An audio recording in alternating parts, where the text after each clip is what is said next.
कर्म का पीछे अगर कोई व्यक्ति कुछ भी कर्म कर रहा है, भिखारी भी कर्म कर रहा है, एक जो पक्षियों को मार रहा है वो भी कर्म कर रहा है। कुछ भी अगर मनुष्य कर्म तो कर ही रहा है, वो अच्छा कर रहा तो बुरा कर रहा तो उस कर्म का फल जो भी होगा उसका फल पीछा नहीं छोड़ेगा। हाँ, वो तो पीछा नहीं छोड़ेगा। आप यहाँ पे कर्म करके जा रहे हो, चाहे आप विदेश अमेरिका चले जाओ, कर्म पीछा फल पीछा नहीं छोड़ेगा। आप चाहो ना चाहो उससे कोई मतलब नहीं है, फल निश्चित मिलेगा, वो तो पक्का है। अब हम कोई भी इन कर्मों से अलग सत्कर्म चाहते जिसका कहना मतलब कि फल ना हो, क्योंकि हर चीज़ का फल डेफिनेटली मिलेगा। काम्य कर्म, कर्तव्य कर्म और निष्काम कर्म, ये 3 श्रेणी है कर्म की। समझ में आएगा? काम्य कर्म कहते हैं कि जब मैं किसी के साथ कोई भी कर्म करने जा रहा हूँ, किसी भी क्षेत्र में कर्म कर रहा हूँ, तो वहाँ पर सबसे पहले मेरी कामना है, इच्छाएं हैं, चाहनाएं हैं, उसके बिना मैं कर्म नहीं करूँगा। बना कर दिया तो क्यों कर रहे हैं? तो आपकी बना रही वो उन्होंने अपनी बात समझने की है कि तुम्हें वीडियो बनाने की है। तो एक व्यक्ति ऐसा जब कोई भी कर्म करता, पहले अपनी बिना इच्छा कामना चाहना के बिना वो अपने कोई भी क्रिया नहीं करता। ठीक है, वो हो गया उसका एक काम्य कर्म है। और जब उसकी कामना पूरी नहीं होंगी तो वहां पर दुख भी होगा, क्रोध आ जाएगा, क्रोध भी होगा, परेशानी भी बढ़ेगी। ठीक है, और अगर उसकी कामना पूरी होगी तो वह क्रोध तो नहीं आएगा, लोभ बढ़ जाएगा, आशा बढ़ जाएगी, तृष्णाएं बढ़ जाएंगी, आसक्ति बढ़ जाएगी। ठीक है, देखिए यहीं से दोनों काम होएगा, क्योंकि उसका जीवन की ही कामना से वो कर्म कर रहा है। ठीक है, एक व्यक्ति है कर्तव्य कर्म करने वाला, और कर्तव्य कर्म कहाँ, जिसमें मेरी कोई चाहनाएं नहीं है।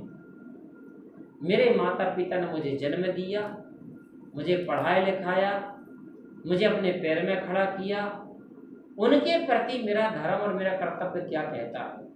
अब आप बड़ा होने के बाद में, पैर में खड़ा करने के बाद में, मुझे चाहे वो कुछ दे या ना दे, लेकिन उस व्यक्ति के दिमाग में ये तो है कि मुझे जो भी आज मैं जिस पोजीशन में भी हूँ और जहाँ भी हूँ, इसके शुरुआत मूल में कौन है? मेरे माता पिता।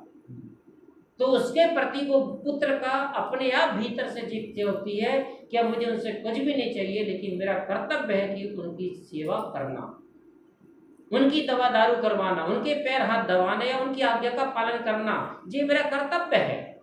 उसमें मेरी कामना नहीं है। एक शिष्य का कर्तव्य होता है गुरु के प्रति कि आज मैं जिस पोजीशन में हूँ, जो भी मेरा जीवन है, जो भी मेरा जीवन आज बुराइयों से बचा है, दुर्गुण दुराचारों से छूटा है, जो मैं आज सत्कर्म की यात्रा कर रहा हूँ, सत्कर्म कर रहा हूँ, इसके पीछे किन महापुरुषों का हाथ है? मेरे गुरु महाराज का। तो उस गुरु के प्रति मेरा क्या कर्तव्य होता है? और गुरु का भी कर्तव्य कहते हैं कि कोई शिष्य मेरे दरबार में आया है, मेरे चरणों में आया है, अपना घर को त्यागा, माता पिता को त्यागा, दुनिया को त्यागा, अपने जन्मभूमि को त्यागा, दोस्त मित्र यारों को त्यागा, सब कुछ को त्याग करके मेरी शरण में आ गया, तो उसकी रक्षा करना, उसका पालन करना, उसकी देख रेख करना मेरा कर्तव्य है। उसमें न तो गुरु का स्वार्थ है, न शिष्य का स्वार्थ है। ये हो गया एक हमारा कर्तव्य कर्म है। ठीक है, अब निष्काम कर्म एक और होता तीसरा, जहां पर हम क्रिया तो कर रहे हैं, लेकिन जहां पर ना कर्तव्य रह गया और ना कामना रह गई, बस मुझे करना है। क्यों करना है? क्योंकि मेरे भीतर कुछ इकट्ठा हुआ है जिसको मैं बांटना चाहता हूं, और मैं बांटे बिना रुक नहीं सकता हूं। और उसके सामने फिर कोई भी आए, उसके लिए ये नहीं है कि चेला है का नहीं चेला है, पढ़ा लिखा है का बिना पढ़ा लिखा है, गरीब है का अमीर है, बुद्धिमान है का बेबुद्धिमान है, उस पर कोई भेद नहीं है, कोई मतलब नहीं है, अपना पराया भी नहीं है, बस उसे करना है। जैसे किसी रास्ते किनारे फूल खिला है, और फूल के किनारे, रास्ता किनारे खिला, और रास्ते से कोई भी जा रहा है, वो फूल के सामने भेद नहीं रह गया कि कौन आ रहा है, पापी आ रहा है, पुण्यात्मा आ रहा, सज्जन आ रहा का दुर्जन आ रहा है। बस फूल कहता है मेरे अंदर फूल खिला, अब मैं सुगंध बिखेरे बिना, बांटे बिना रुक नहीं सकता। ये होता हमारा निष्काम कर्म है। क्रिया वो भी करेगा, लेकिन अब उसकी क्रिया में न कर्तव्य है न कामना है, और वो भी अब उसकी मजबूरी है। क्या मजबूरी है? क्योंकि जब तक अब जीवन है, अब उसने क्या करना, एक और थोड़ा सा मैं आपको इस बात और क्लियर कर दूं, ठीक है। एक व्यक्ति इस कामना से साइकिल चला रहा है कि मुझे वहां तक पहुंचने में मेरा ये फायदा होना है, ठीक है, इसलिए वो साइकिल चला रहा, पेडल मार रहा है।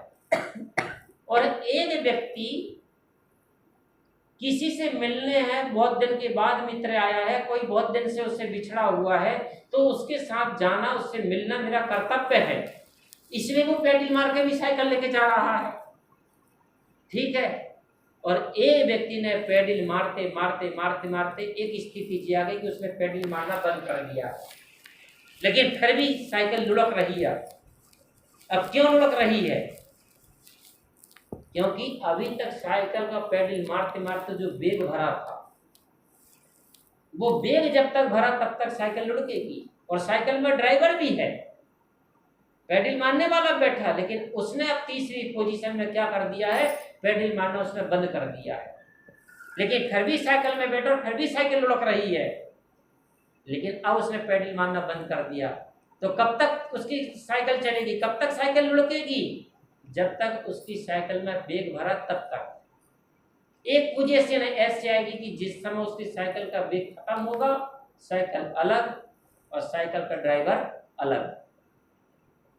इसी प्रकार से तीन श्रेणी के लोग होते हैं। जो कामना युक्त मनुष्य है, तो कामना लेकर व्यवहार कर रहा है, एक व्यक्ति कर्तव्य युक्त व्यवहार कर रहा है, और तीसरा जो महापुरुष है, उसका ना कर्तव्य है ना कामना है, बस वो अपना जीवन का, अब जब तक ये वेग माता पिता से 60 साल 70 साल 80 साल का भरा हुआ है, लेकिन उनने भीतर से पेडल मारना बंद कर दिया, मतलब अपने भीतर से कामना और कर्तव्य रूपी कर्म उसके खत्म हो चुके। लेकिन अब उसके अंदर जो भरा है, जो मिला है, जो संचय फूल खिलाए आनंद का, अब वो सिर्फ उसको बांट रहे हैं।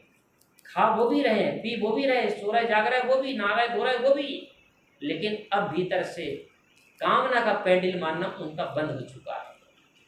लेकिन अब जीवन लुढ़कना है, जीवन लुढ़कता रहेगा, और जब तक उनका वेग भरा हो, जिस दिन उनका वेग पूरा होगा, शरीर अलग और शरीर में बैठा हुआ परमात्मा अलग।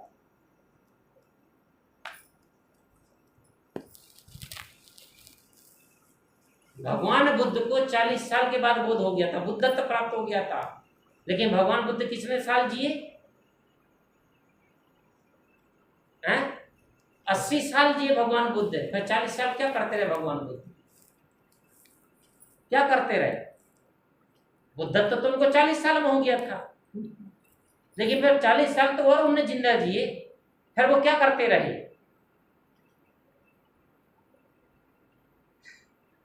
तो इसी समाज के बीच में